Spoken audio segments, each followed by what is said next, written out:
पहले ऐसे प्रधानमंत्री हैं जो परमानेंट अपनी ही पीड़ा में परेशान रहते हैं।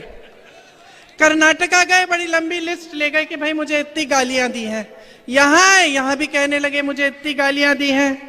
रोते ही रहते हैं। लगता है आपने वो सलमान खान की पिक्चर देखी है तेरे नाम? उसमें सलमान खान शुरू से अंत तक रोते ही रहते हैं। मैं तो कहती हूँ मोदी जी के लिए भी पिक्चर बना देते हैं, उसका नाम रखेंगे मेरे नाम। वैसे एक बात है, मोदी जी ना आदमी की पहचान में टॉप क्लास है। दुनिया भर के गद्दारों और कायरों को इकट्ठा करके अपनी पार्टी में ले लिए। इनकी नेताओं की बात कर रहे हैं तो दूसरे यहाँ के आपके गृह मंत्री महोदय जी की हो जाए। काम है कानून का पालन कराना। पता चला कि दिन भर पिक्चर देखते रहते हैं। कौन क्या पहना है उसकी बड़ी चिंता रहती है इन्हें। क्या है कि कद में थोड़े छोटे पड़ गए हैं? लेकिन अहंकार में तो भाई वाह। तो देखो यूपी वालों की, तो हम भी यूपी के हैं, आदत है हम लोग शिकायत, गुस्सा, नाराजगी सब निकाल देते हैं। महाराज बोलने की आदत नहीं है। यहाँ 18 सालों से सरकार में 3.5 सालों में 21 रोजगार दिए हैं। कोई स्कूल या कॉलेज खोला है? बंद किए हैं।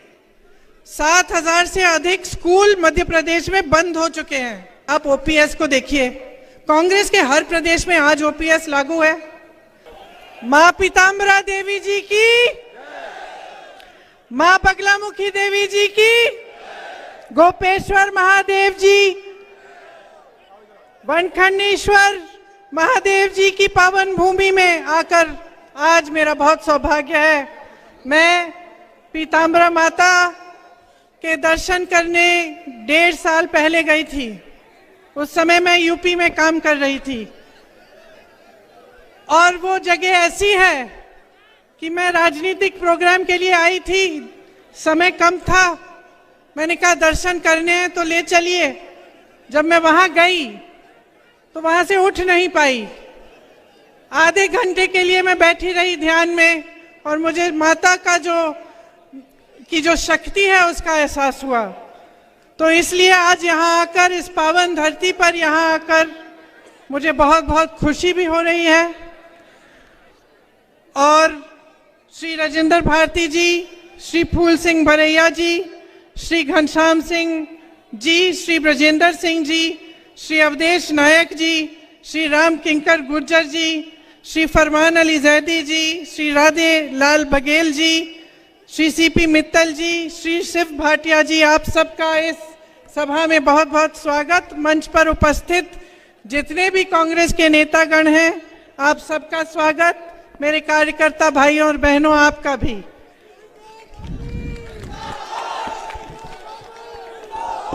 खास तौर से मेरी प्यारी बहनों और मेरे भाई, आप यहाँ काफी समय से मेरा इंतजार कर रहे हैं, मेरी बातों को सुनने आए हैं। इसके लिए आपका बहुत बहुत धन्यवाद और आपका भी इस सभा में स्वागत।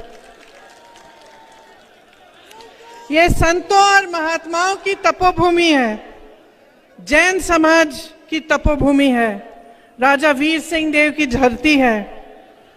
आप सबको मेरा प्रणाम और सादर नमस्कार। देखिए, अपना भाषण शुरू करने से पहले मैं कुछ घोषणाएं आपके सामने रखना चाहती हूं जो कांग्रेस पार्टी ने इस चुनाव में मध्य प्रदेश की जनता के लिए की हैं। उसके बाद मैं अपना भाषण शुरू करूंगी। महिलाओं के लिए आपने सुना होगा कि प्रतिमाह 1500 रुपए सरकार आने पर हम दिलवाएंगे। गेहूं का समर्थन मूल्य 2600 रुपए बनाएंगे। आज भी छत्तीसगढ़ में कांग्रेस की सरकार धान के लिए 2400 से अधिक दे रही है। धान के लिए समर्थन मूल्य आपको 2400 मिलेगा। किसान के कर्ज माफ करने का काम हमारी सरकार ने शुरू किया था जब सरकार बनी थी। फिर आप सबको मालूम है कि उसका क्या हुआ, सरकार को किस तरह से गिराया गया। लेकिन वो काम हम फिर से शुरू करेंगे। अगर हमारी सरकार आएगी तो हम किसानों के कर्ज माफ करना शुरू करेंगे। 100 यूनिट बिजली माफ होगी, 200 यूनिट बिजली बिल हाफ होगी, मतलब आधी होगी। पुरानी पेंशन लागू की जाएगी। आप सब इसके बारे में मैं थोड़ी लंबी चर्चा बाद में करूंगी। गैस सिलेंडर 500 रुपए में मिलेगा। 5 हॉर्स पावर की सिंचाई की बिजली मुफ्त मिलेगी। ओबीसी के लिए आरक्षण 27% का किया जाएगा। जाति जनगणना आपके प्रदेश में हम कराएंगे। 2 लाख सरकारी पद भरे जाएंगे। प्रतियोगी परीक्षा में निशुल्क, मतलब 100% आपको छूट मिलेगी फीस के भरने के लिए। तो प्रतियोगी परीक्षाएं जितनी भी हैं वो निशुल्क हो जाएंगी। परिवार सहित 25 लाख रुपए तक का बीमा और 10 लाख का दुर्घटना बीमा मिलेगा। ये भी आज कांग्रेस के प्रदेशों में हो रहा है। राजस्थान में 25 लाख तक मुफ्त इलाज हो रहा है। पढ़ो और पढ़ाओ योजना है जो कांग्रेस कह रही है कि करेगी। इसमें कक्षा 1 से 12 तक निशुल्क शिक्षा होगी। कक्षा 1 से 12 तक जो बच्चे स्कूल में भर्ती होंगे और जो पढ़ाई के लिए जाएंगे उनको हर महीने 500 से लेकर 1500 रुपए उनके परिवारों को दिए जाएंगे, उनको प्रोत्साहित करने के लिए और जो स्कूल का सामान है वो खरीदने के लिए। तो देखिए, ये थी घोषणाएं। अब घोषणाएं तो सब करते हैं कि नहीं?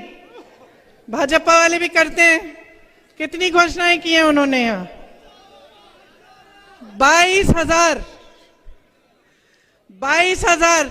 कभी उनके नेता आए ना तो पूछ लीजिए, किसी को भी 22,000 घोषणाएं अगर याद हो खड़े होके सुना दे, है ना? पब्लिक को तो याद नहीं है। मैं तो कहती हूँ नेताओं को भी याद नहीं रह सकती है, क्योंकि वो कुछ अलग तरह की घोषणाएं होती हैं। वो खोखली घोषणाएं हैं जो चुनाव के समय की जाती हैं। जैसे आपकी जो लाडली योजना है बहनों, बताइए 18 सालों से सरकार है तो 2 महीने पहले क्यों की है घोषणा? क्या 2 महीने पहले से, जब 18 सालों से आप गरीबी और संकट का सामना नहीं कर रहे थे? तो ये लोग जो घोषणाएं करते हैं वो ये समझ के करते हैं कि भाई जनता को हम बेवकूफ बना सकते हैं।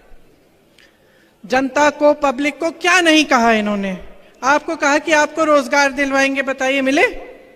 हाथ उठा लो जिसको रोजगार दिया है। 3.5 सालों में 21 रोजगार दिए हैं। 21 रोजगार। वहां बगल में छत्तीसगढ़ में कांग्रेस की सरकार है। पूरे देश भर में सबसे कम बेरोजगारी का दर छत्तीसगढ़ में है। यहां 18 सालों से सरकार में 3.5 सालों में 21 रोजगार दिए हैं। कोई स्कूल या कॉलेज खोला है? बंद किए। 7,000 से अधिक स्कूल मध्य प्रदेश में बंद हो चुके हैं। अस्पतालों में सुविधा मिलती है, स्वास्थ्य सुविधा। बताइए, बीमार पड़ते हैं तो कहाँ जाना पड़ता है? प्राइवेट में जाते हैं कि सरकारी अस्पताल में? कहाँ? प्राइवेट के में जाने के लिए पैसे कहाँ हैं? कमाई ही नहीं है। और स्वास्थ्य सुविधाओं में जितने भी अस्पताल हैं, स्वास्थ्य सुविधाएं मध्य प्रदेश की हर स्तर पे अगर आप उसको देखेंगे, हर स्तर पे पद खाली पड़े हैं। पद खाली हैं। अब नौजवानों हाथ उठाओ भाई, पढ़ाई कितनी की है तुम लोगों ने? सबने की है? सबने की है लगभग। आजकल तो सबसे गरीब से गरीब परिवार में सबसे पहले बच्चे को पढ़ाते हैं। कैसे भी मेहनत कर लें, दिन रात खेती में मेहनत कर लें, कहाँ भी कर लें, ये सबसे जरूरी महत्वपूर्ण चीज होती है हर परिवार के लिए कि हमारे बच्चे पढ़ लिख लें ताकि रोजगार मिल जाए। यहाँ परिस्थितियां ये हैं कि तमाम बच्चे पढ़े लिखे हैं। ऐसी बात नहीं है कि पढ़े लिखे नहीं हो आप। भर्ती की परीक्षाएं देते हो, क्या होता है? घोटाला होता है, रोजगार नहीं मिलता। पढ़ते हो, लिखते हो, फीस भरते हो, प्राइवेट में ट्यूशन लेते हो, फिर भी कुछ नहीं मिलता। ये परिस्थितियां हैं। और आपकी शिक्षा के लिए, आपके स्वास्थ्य के लिए कुछ नहीं किया गया। इन्होंने कहा था महंगाई घटाएंगे, किसानों की आय दुगनी होगी। बताइए, किसानों की आय दुगनी हुई? महंगाई बढ़ी है कि घटी है? अभी धनतेरस था, बर्तन खरीद पाए थे? ये ऐसा होना चाहिए कि त्योहार आ रहा है और घबराहट हो कि भाई त्योहार आ रहा है, लिपाई पुताई करनी है, खाना बनाना है मेहमानों के लिए, पटाखे खरीदने बच्चों के लिए, और घबराहट होनी चाहिए कि कैसे करेंगे। ये परिस्थितियां हो गई हैं आपकी। यहाँ पे आपके लिए कुछ नहीं किया इन्होंने। किसानों को देखिए, खाद, बीज, ट्रैक्टर, हर चीज पे टैक्स, डीजल पेट्रोल के दाम आसमान छू रहे हैं, आपको कोई राहत नहीं। आपके कर्ज माफ करने की बात उठती है तो कहते हैं पैसा नहीं है। अडानी जी के कर्ज धड़ाधड़ माफ कर रहे हैं, बड़े बड़े उद्योगपतियों के हजारों करोड़ माफ हो रहे हैं। ये परिस्थितियां आपकी। अब किसानों की बात देखिए, यूरिया की क्या हालात है, यूरिया को लेने के लिए या मिलने के लिए क्या हालात है। लंबी लंबी कतार है कि नहीं है। आपको मालूम है गोदाम में यूरिया के बोरे हैं। अभी हाल ही में अखबारों में आया था कि जो चुनाव आयोग है उन्होंने वितरण बंद कर दिया है। अब अखबारों में बहुत चीजें आती हैं, ये मुझे लगा कि आपके सामने मुझे रखनी चाहिए कि मैंने पढ़ा कि इसीलिए बंद किया है इनका वितरण, क्योंकि इस पे मोदी जी की फोटो चिपका दी। और मोदी जी की फोटो चुनाव के समय चिपका दी तो चुनाव आयोग ने कहा भाई इस समय आप नहीं बांट सकते। तो किसान त्रस्त है, परेशान है, पूरा सीजन निकल जाएगा, वो खेती में खाद नहीं डाल सकता। वो जाता है खाद लेने के लिए तो या तो खाद मिलती नहीं है या उसे कहा जाता है कि पहले अपना कर्ज भरो। तो क्या करेगा किसान? महंगाई से परेशान है। जैसे मैंने कहा, डीजल, पेट्रोल, टैक्स, सब कुछ, जितनी भी चीजें हैं, ट्रैक्टर है, खाद है, कुछ भी है उस पर टैक्स है। डीजल पेट्रोल इतने महंगे हो गए, ऊपर से खाद नहीं मिलता। तो क्या करेगा और कब तक आप इन परिस्थितियों को सहते रहोगे? आपकी मेहनत बर्बाद हो रही है, आपका जीवन निकला जा रहा है। आप जितने भी आपके सपने हैं, आप जो काम करना चाह रहे थे, अपने बच्चों के भविष्य को बनाना चाह रहे थे, उनको आपको परे करना पड़ रहा है। और देखिए, दरअसल एक बात समझ लीजिए, इनके जो सारे नेता हैं ना, बड़े विचित्र टाइप के नेता हैं। पहले तो हमारे सिंधिया जी, जानते हैं, मैंने उनके साथ यूपी में काम किया। अब क्या है,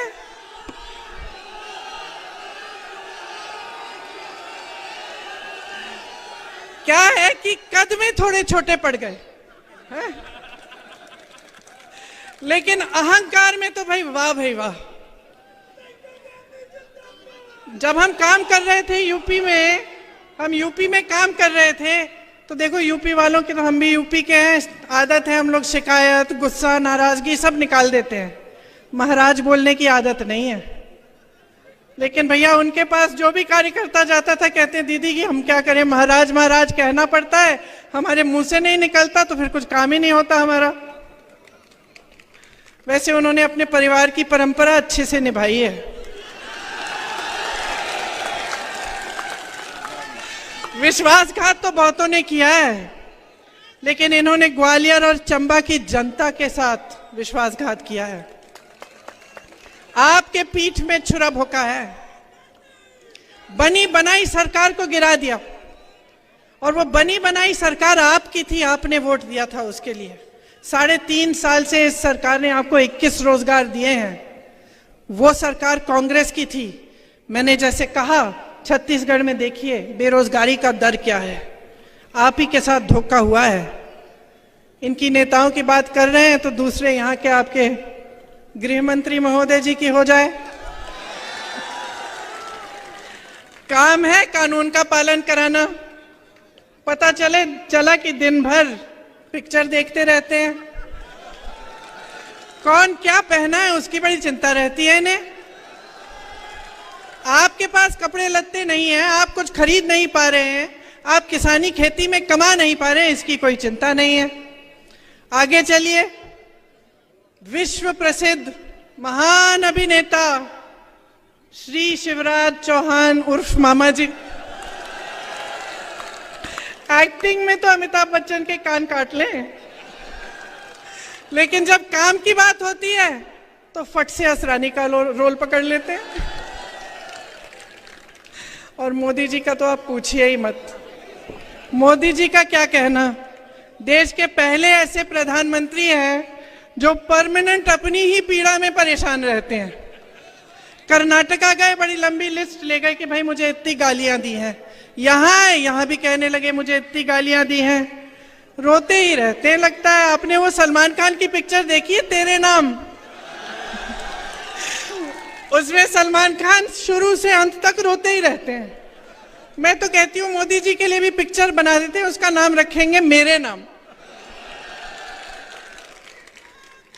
वैसे एक बात है, मोदी जी ना आदमी की पहचान में टॉप क्लास है।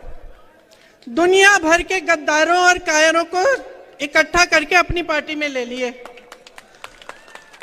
मुझे तो बेचारे आरएसएस और भाजपा के जो अच्छे कार्यकर्ता हैं, जो सालों से संघर्ष कर रहे हैं अपनी पार्टी के लिए, उन पे तरस आती है कि क्या पता ये कायरों की सेना ही उनकी पार्टी को चलाने ना लगे।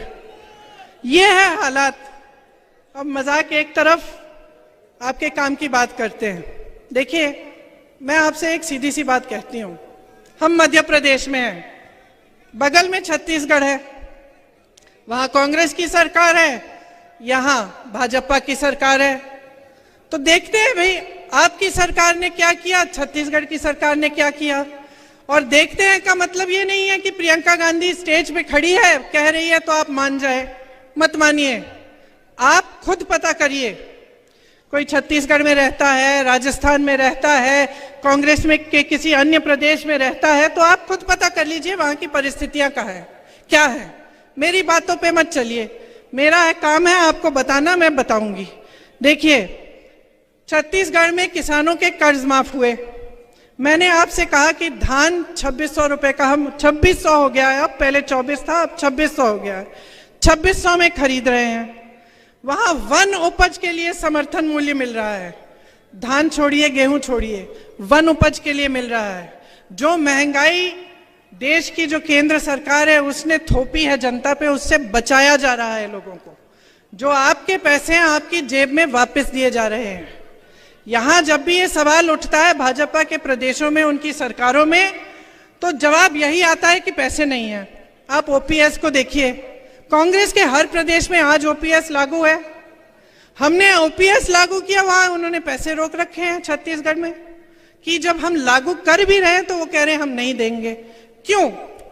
जब ये सबको, बड़े बड़े उद्योगपतियों के कर्ज माफ कर सकते हैं, बड़े बड़े उद्योगपतियों को जो आपकी संपत्ति है वो सौंप सकते हैं, तो आपके लिए, आपके जेब में, चाहे आपका पेंशन हो, चाहे आपके कर्ज माफ करने की बात हो, चाहे महिलाओं के लिए कुछ राहत हो, इसकी बात क्यों नहीं कर सकते? ये क्यों नहीं कर सकते हैं? अब आप बताओ, आपके इलाके में पता नहीं आवारा पशु का है कि है समस्या खेतों में, है कि नहीं है? है। चलो, यूपी में बहुत है, यूपी में बहुत है, और पूरे मध्य प्रदेश में जहां जहां मैं गई हूं वहां बहुत समस्या है। तो अब हम देखते हैं कि भाई आपकी सरकार ने क्या किया।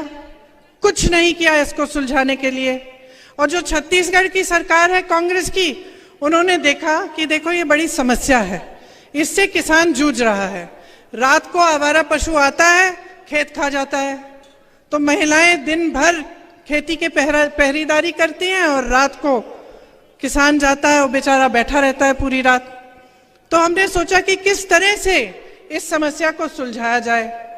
तो क्या किया उन्होंने, हजारों गौठान बना दिए। और उन गौठानों, ये ऐसे गौठान नहीं है जैसे इधर उधर दिखते हैं कि गौ माता को वहां छोड़ दिया, पानी नहीं है, चारा नहीं है, छत नहीं है और वहां पड़ी रहती है। ऐसे गौठान नहीं। उन्होंने सोचा कि ऐसे गौठान बनाएंगे जिससे जो गांव की अर्थव्यवस्था है वो मजबूत हो जाएगी। तो क्या किया, वहां जो स्वयं सेवा समूह है महिलाओं के, वो बनवाए, महिलाओं को रोजगार दिया। ये कह दिया कि अगर आप गोबर बेचेंगे, हम गोबर आपसे खरीदेंगे। सरकार जनता से कहा कि हम गोबर खरीदेंगे। तो क्या हुआ, लोगों ने आवारा पशु रखने शुरू किए, क्योंकि उससे कमाई शुरू हो गई। तो आवारा पशु रखना शुरू किया, उसकी गोबर सरकार ने खरीदी, उसमें से गोबर गैस बनाया, अन्य ऐसी चीजें बनाई, और गौठान में खूब रोजगार दिलवाए, खासतौर से महिलाओं को। तो वहां मैं ऐसी महिलाओं से मिली हूं जो उन गौठानों में काम करके अपने स्वयं सेवा समूह द्वारा 1 लाख से 6 लाख रुपए कमा रही हैं। महिलाएं। तो एक बड़ी समस्या थी, उसको सुलझाने के लिए दिमाग लगाया गया और ये तय किया गया कि हम इस तरह से सुलझाएंगे कि जनता की सुविधा हो जाएगी। और आज मध्य प्रदेश में किसान उसी से जूझ रहा है। मैं तो कहती हूँ नकल ही कर लेते। छत्तीसगढ़ में जो प्रोग्राम है, जो योजना है, उसकी नकल करके यहां कर लेते हैं, उतना भी नहीं किया। तो जो आपकी बड़ी बड़ी समस्याएं हैं उससे आज आप जूझ रहे हैं, बहुत परेशान हैं। गांव को मजबूत करने की जो बात होती है ना, वो शुरू में महात्मा गांधी जी ने की थी। ग्राम स्वराज कहते थे उसे। कहते थे कि जब तक ग्राम स्वराज पूरी तरह से नहीं होगा तब तक ये देश पूरी तरह से स्वतंत्र नहीं हो सकता, ये कहते थे गांधी जी। तो जो कांग्रेस की सरकारें हैं वो चाहते हैं कि ग्राम में मजबूती आए, गांव में। मतलब जो गांव का गरीब है उसे ग्रामीण रोजगार भी मिल जाए, उसे पलायन करने की जरूरत ना हो। तो इसीलिए मनरेगा जैसी स्कीम कांग्रेस पार्टी लाई थी। आप जानते हैं कि मनरेगा की स्कीम से आपको ग्रामीण रोजगार मिलते थे। खेती किसानी पर और जोर डाला ताकि आपको समर्थन मिले, सरकार मदद करे, आपकी सहायता करे ताकि आप कमा पाएं अपनी खेती से। आज छत्तीसगढ़ में ये स्थिति है कि जो पलायन करके चले गए थे, जिनको रोजगार नहीं मिल रहा था भाजपा के शासन में, और वो चले गए शहरों में कि भाई रोजगार वहां अच्छा मिल जाएगा, वो वापस आ रहे हैं। किसानी में जो रोजगार है वो बढ़ रहे हैं छत्तीसगढ़ में। और ये सिर्फ छत्तीसगढ़ की स्थिति नहीं है, ये राजस्थान, हिमाचल प्रदेश, कर्नाटका, जहां जहां हमारी सरकारें हैं वहां हमारी पूरी कोशिश ये है कि पंचायत मजबूत हो, गांव मजबूत हो, ग्रामीण रोजगार मिले, आपके लिए सुविधा हो। बेरोजगारी जो है बहुत बढ़ गई है पूरे देश में। 45 सालों में सबसे ज्यादा बेरोजगारी आज है देश में, भाजपा के राज में। जी आके दे दीजिए, आ जाइए।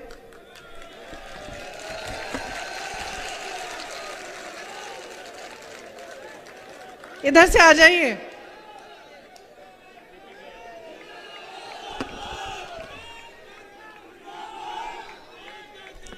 अब आपकी यहां मध्य प्रदेश की क्या स्थिति है?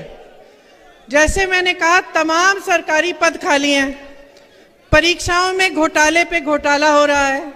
3.5 साल में 21 रोजगार दिए हैं आपको, और रोजगार आखिर ये देंगे कहां से? जो बड़ी बड़ी कंपनियां थी, सारे अपने दोस्तों को इन्होंने पकड़ा दी हैं।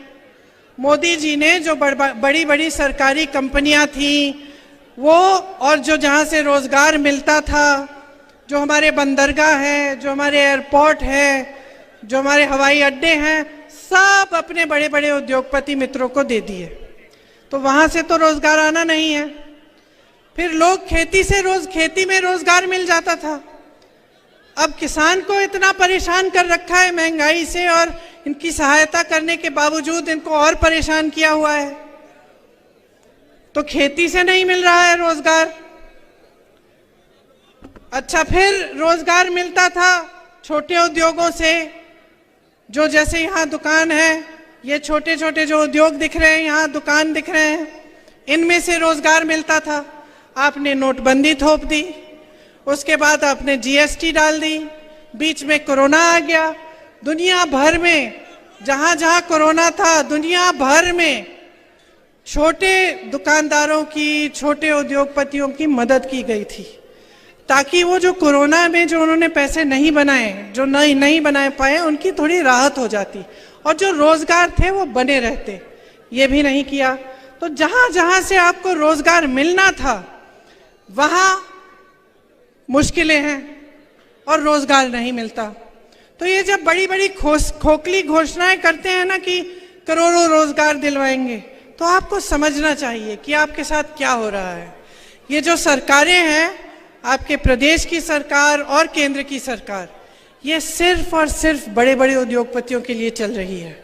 आप अडानी जी का नाम लेते हैं, 16,000 करोड़ रुपए अडानी जी एक इंसान बना रहे हैं एक दिन में। सोच लीजिए, एक दिन में एक इंसान कमा रहा है 16,000 करोड़ रुपए।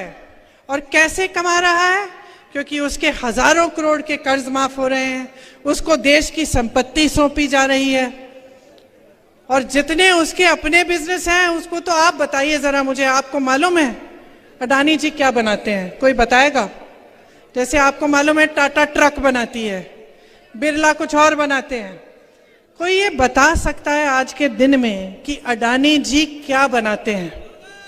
क्या? पागल बनाते हैं।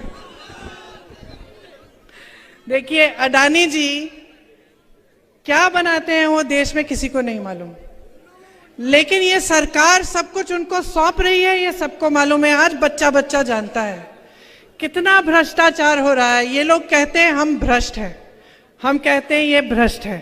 अब आप कहोगे कि भाई सच कौन कह रहा है? आप खुद देखिए, इससे कोई बड़ा भ्रष्टाचार हो सकता है कि देश की संपत्ति को उठा के आपने एक उद्योगपति को दे दी? देश के हवाई अड्डे, देश के बंदरगाह, आप बताओ इससे बड़ा कोई भ्रष्टाचार हो सकता है? तो जवाब आपके सामने है, सब कुछ आपको दिख रहा है। महिलाओं के लिए इन्होंने कहा आरक्षण करेंगे, सब महिलाएं बड़ी खुश हो गई कि भाई आरक्षण हो जाएगा, हम भी चुनाव लड़ पाएंगे अच्छी तरह। बाद में पता चलता है कि 10 साल बाद तक ये लागू नहीं होगा। चुनाव आ रहा है, कह दिया लाडली योजना।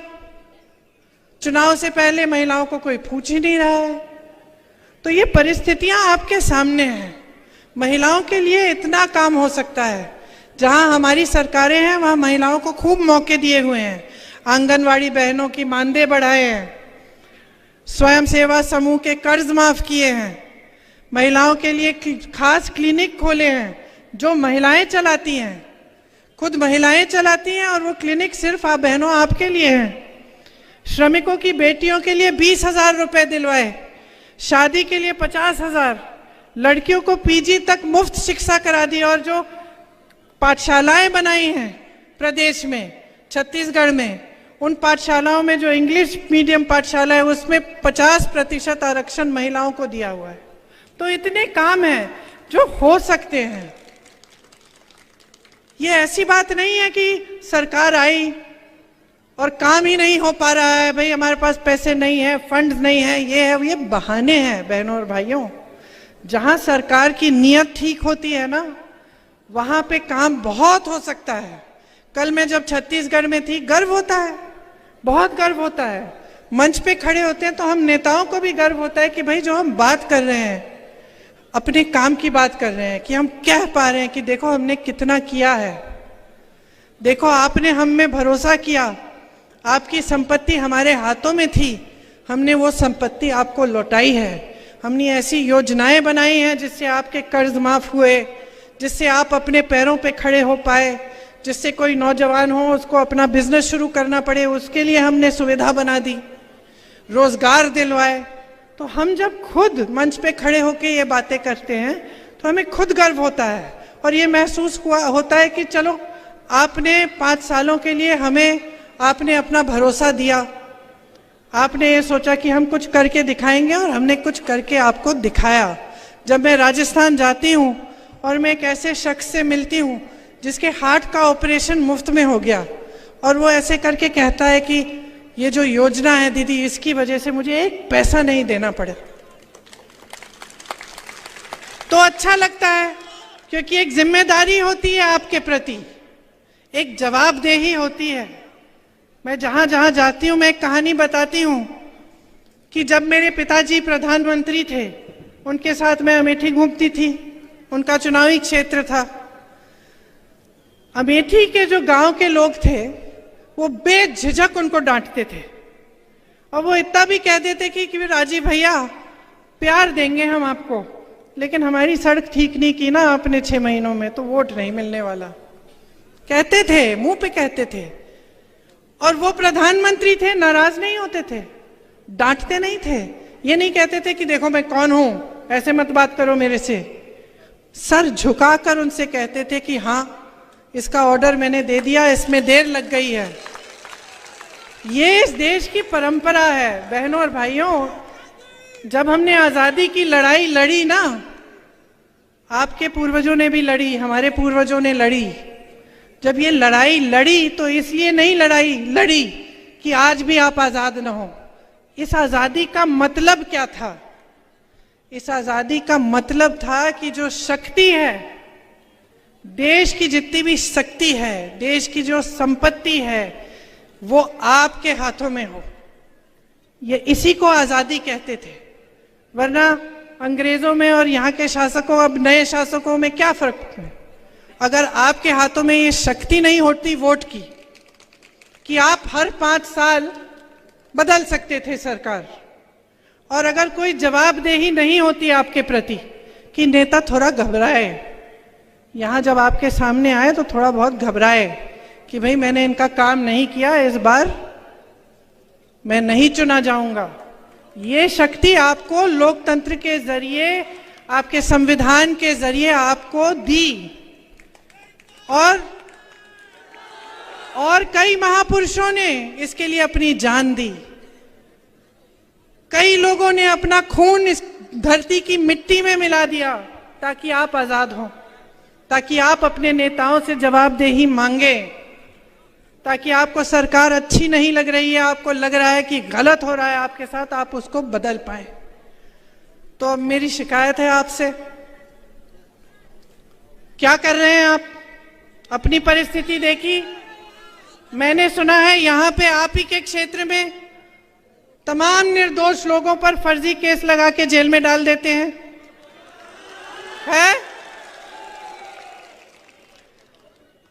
देखिए, मैंने पहले ही कहा, मजाक में कहा, लेकिन मैंने कहा कि गृह मंत्री हैं यहाँ के, जो प्रतिनिधि हैं गृह मंत्री हैं, इनका काम क्या है?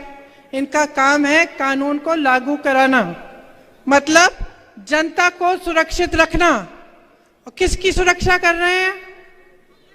यहाँ के गुंडे, यहाँ के माफिया, इनको किसका संरक्षण मिलता है? जब आप परेशान होते हैं, आपकी कोई समस्या उठती है, तो आप जा पाते हैं इनके पास? अपना काम करा पाते हैं? आते हैं आपके घरों में? ये कभी पूछने आते हैं कि आपका जीवन कैसा चल रहा है? तो भाई आपने चुना क्यों? वोट मांगने आते हैं, ठीक है, वो तो वोट मांगने आते हैं, तो आप क्या अंधे हो गए कि आप अंधाधुंध वोट दे रहे हैं? नहीं ना। अरे जागरूक बनो, जागरूक बनो बहनों और भाइयों। आपका देश है, आपका प्रदेश है, ये आपका इलाका है। गुंडों के हाथों में सौंपना चाहते हैं आप इसे? अपने बच्चों के लिए रोजगार चाहते कि नहीं? स्वास्थ्य सुविधाएं चाहते कि नहीं? शिक्षा की सुविधाएं चाहते कि नहीं? तो जागो, जागो। देखो, आज देश में ना एक अजीब सा सिलसिला बन गया है। ये पावन धरती है, इसीलिए मैं ये बात यहां खास तौर से कह रही हूं।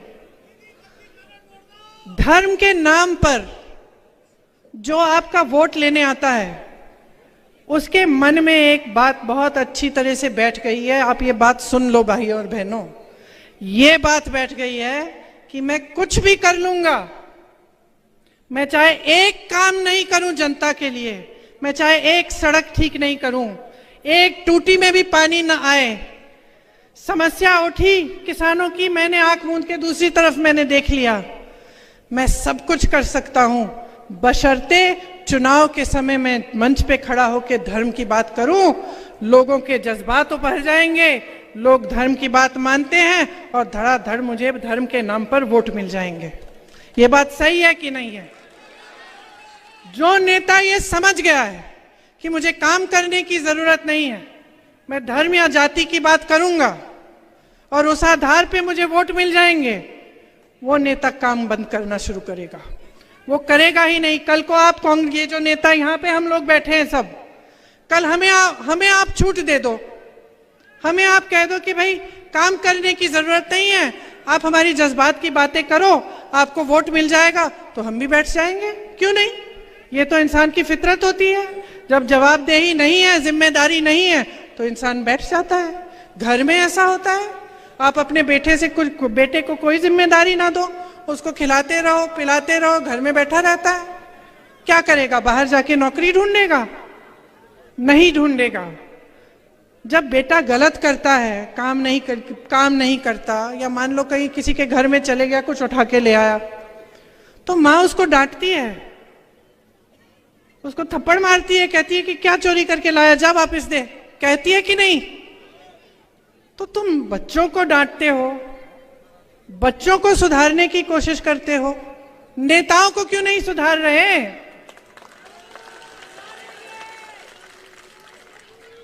ये आपकी धरती है, बार बार मैं कह रही हूं, आपकी अमानत है, बार बार मैं कह रही हूं।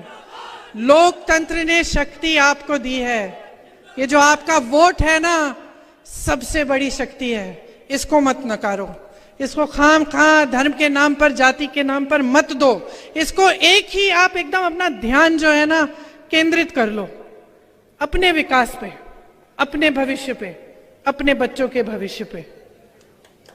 आपको याद है महाभारत में जब अर्जुन ने यूं अपना बाण पकड़ा, एकदम अपना ध्यान केंद्रित कर दिया मछली की आंख पे, उसी तरह अपना ध्यान केंद्रित करो, नहीं तो छूट जाएंगे 5 साल और।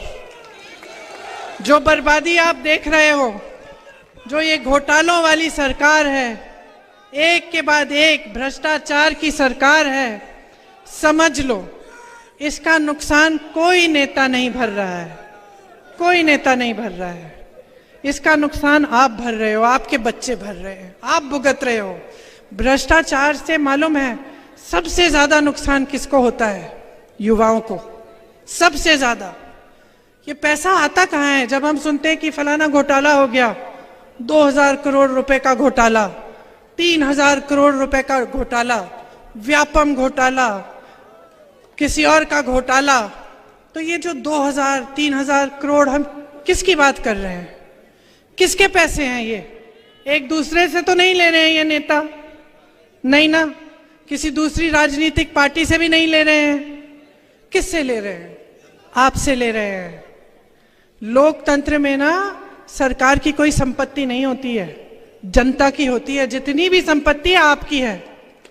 तो आपको जागरूक बनना पड़ेगा। और जब मैं कहती हूं ध्यान केंद्रित करो, तो सोचो भाई सरकार हमें क्या दे रही है? क्या महिलाओं को हर महीने कुछ मिल रहा है? क्या रोजगार मिल रहा है? रोजगार से हमारी कमाई हो रही है? किसानों को राहत मिल रही है? ये बड़े बड़े लंबे चौड़े बिजली के बिल जो आते हैं, इसमें राहत मिल रही है? पूछो, क्योंकि ये सब आपका अधिकार है, कोई आप पर एहसान नहीं करता। हम जब कहते हैं ना, नेताओं की आदत भी खराब कर दिया आपने, कहते कि हम दे रहे हैं, हम आपको हर महीने पैसे देंगे, कहते हैं ना सब नेता, कहते हैं कुछ नहीं दे रहे हैं, ये सब आपका पैसा है, आपको वापस कर रहे हैं। कहना चाहिए हम आपका पैसा लौटा रहे हैं, ये कहना चाहिए। तो आदत खराब मत करो। अब बहुत समय हो गया है, 18 सालों से भुगत रहे हो। अगर आपने खुद अपने जीवन में खूब तरक्की देखी है, आप खुश हो, आप परेशान नहीं हो, तो ठीक है, फिर से भाजपा की सरकार बना दो। नहीं, मैंने सुना है कि इस बार खासतौर से दतिया में बदलाव आ रहा है। मैंने सुना है कि खनन माफिया, लैंड माफिया से आप छुटकारा चाहते हैं। मैंने सुना है कि जो भ्रष्टाचार हो रहा है, जो मिलावट हो रहा है, नशाखोरी हो रही है, इससे आप छुटकारा चाहते हैं। सही सुना है? तो मन बना लो, मन बना लो भाई और बहनों, इतना मुश्किल नहीं है, एक वोट की बात है। आज आखिरी दिन है प्रचार का, सोच समझ के अपना वोट दो। मेरी दादी जी इंदिरा जी कहती थी कि जनता में सबसे ज्यादा विवेक है। जब जनता ने उन्हें हराया, मालूम है आपको, 77 में उनको हराया, अपनी ही सीट हार गई थी, काफी समय के लिए मायूस थी, घर में ही बैठी रहती थी, कुछ महीनों के लिए कमरे में ही रहती थी। उस समय उन्होंने ये नहीं कहा कि जनता ने गलत किया, उस समय उन्होंने ये कहा कि मुझसे कुछ गलती हो गई होगी, मैंने कुछ ऐसा किया है जिससे जनता नाराज है और मुझे उसमें सुधार लाना है। ये होता है असली नेता।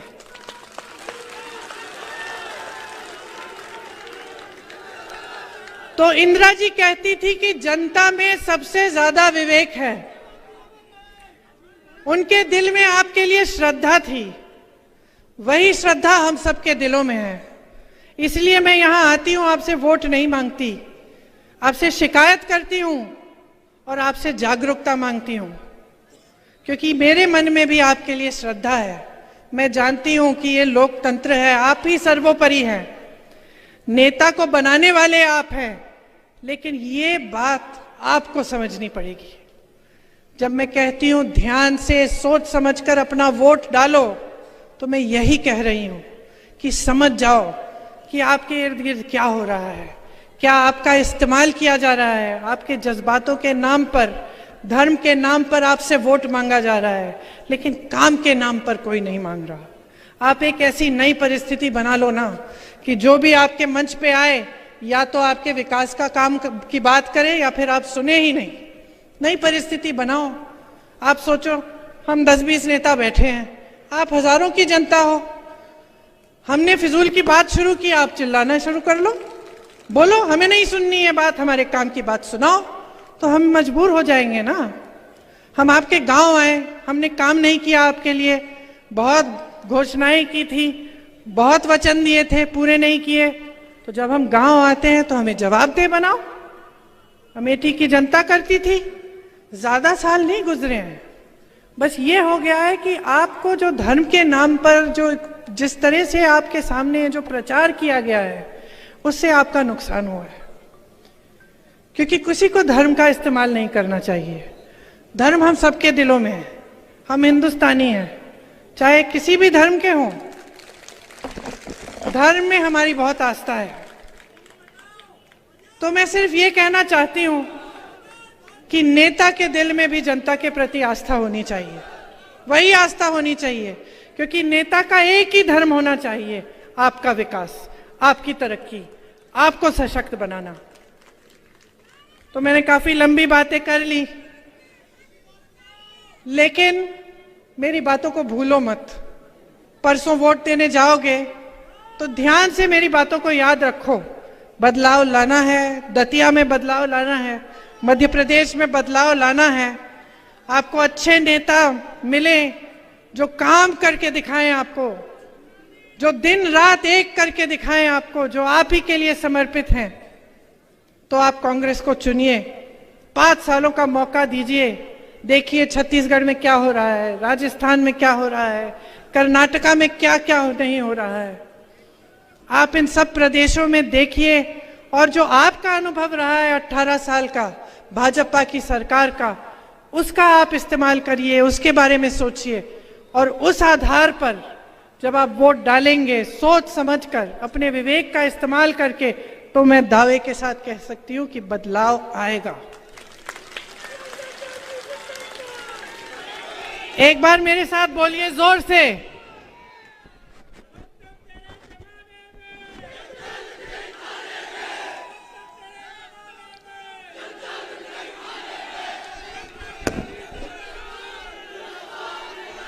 मेरे साथ बोलिए, दतिया में बदलाव, दतिया में बदलाव, दतिया में बदलाव। जय हिंद, धन्यवाद।